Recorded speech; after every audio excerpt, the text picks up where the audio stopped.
சுகார புகாரி எதுவுமே வாங்கலை, இல்லை எதுவும் எதுவும் பதவிகளோ இல்லை எதுவுமே இல்லை. இல்லை பணத்துக்கு தான் நீங்கள் போனீங்களா அப்படின்ற ஒரு கேள்வியை நான் உங்களுக்கு நேரடியாக முன் வச்சேன். உங்களுடைய பதில் என்ன?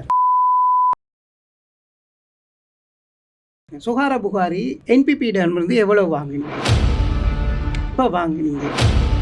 எவ்வளவு வாங்கினீங்க? பணத்துக்கு தான் நீங்கள் போனீங்களா அப்படின்ற ஒரு கேள்வியை நான் உங்களுக்கு நேரடியாக முன் வச்சேன். உங்களுடைய பதில் என்ன? இப்படி ஒரு பேசு பொருளாக மாறினீங்க அப்படின்றத கொஞ்சம் விளக்கிட்டு நாங்கள் கேள்விகளுக்கு போகலாம். இந்த கொழும்பு மாநகர சபையில் ஏற்படுத்தின பாதிப்புக்கு நான் ஆதரவாக வாக்களித்தேன் என்றது தான் இன்று வரைக்கும் பேசு பொருளாக மாறிவிட்டது சுகார புகாரி என்ற. இதுவும் உங்களுடைய பிரதி தலைவர் சொன்ன பதில் தான். நாங்கள் அவங்கள கூப்பிடவே இல்லை, அவங்க ஒரு மீடியா பப்ளிசிட்டிக்காக இதை செய்கிறாங்க அப்படின்னு சொல்லுவாங்க. அப்போ அவங்க சொல்கிறாங்க 7 நாளுக்குள்ளே வந்து நீங்கள் ஒரு எஃபிடேவிட் சத்திய பெடிஷன் மூலமாக நீங்கள் உங்களுக்கான இதை சொல்லுங்கள், நீங்கள் உங்களுக்கு வாக்கு கொடுக்கு, சரியா? அப்போ எனக்கு 7 நாள் டைம் இருக்குது. அந்த 7 நாள் உள்ளுக்கு தான் நான் இவங்களுக்கு போகிறேன். இவங்களுக்கு அது பாருங்கள், உங்களுக்கு அது தபால் மூலம் அனுப்ப சொல்லி, தபால் மூலமாகவும் நாங்கள் அனுப்புகிறோம்.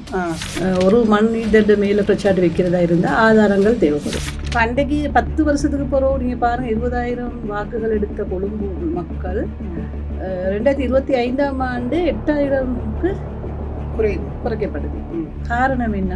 காரணம் என்னன்னு சொன்னா, இந்த காலகட்டம் எப்படின்னு சொன்னா 20க்கு கை உயர்த்தினாங்க பாராளுமன்றத்தில். எங்களோட முஸ்லீம் காங்கிரஸ் உறுப்பினர்கள், பாராளுமன்ற உறுப்பினர்கள் 3 பேர் கை உயர்த்துறாங்க, சரியா?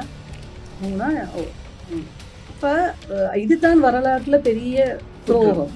ஆனால் இப்போ கட்சிக்குன்ற ஒரு கொள்கை இருக்கு இல்லையா? ஒரு பாதியிட சமர்ப்பித்ததுடன் ஆளும் தரப்பு ஒரு முடிவெடுக்கும், எதிரணியினர் ஒரு முடிவெடுப்பாங்க. இவ்வளவு சிக்கலுக்கு நீங்க முகம் கொடுக்க காரணம் கட்சியினுடைய முடிவை மீறி நீங்க தன்னிச்சையா ஒரு முடிவு எடுத்தது தானே? இது வந்து எதிர்கட்சியிட முடிவு. கட்சி சார்ந்தவங்களுக்கும் இது ஒரு பெரிய விடயமே இல்லை. கட்சிக்கு வந்து நாங்கள் வாங்கி கொடுக்குற பெருமை தான் முக்கியம். இன்னும் யாரோ ஒரு பக்கத்தில் இருந்துட்டு அவங்களோட பெருமையே இல்லை, எங்களுக்கு கட்சி தானே முக்கியம். அதேமாதிரி இஸ்புல்லா சார் அவங்க ஆதரிக்கிறாங்க என்பிபி பட்ஜெட், ஆதரிக்கிறாங்க தானே, அவங்க பகிரங்கமாக பேசுகிறாங்க. என்பிபி கொண்டு வந்த பட்ஜெட் எல்லாம் நல்ல சொல்கிறாங்க இல்லையா? இந்த திட்வா சொல்லி கொண்டு வந்த நேரம் அவங்க சொல்கிறாங்க, இது வந்து எந்த ஒரு அரசாங்கமும் வழங்காத அளவுக்கு நஷ்ட ஈடு இந்த என்பிபி அரசாங்கம் வழங்குதுன்னு சொல்கிறாங்க.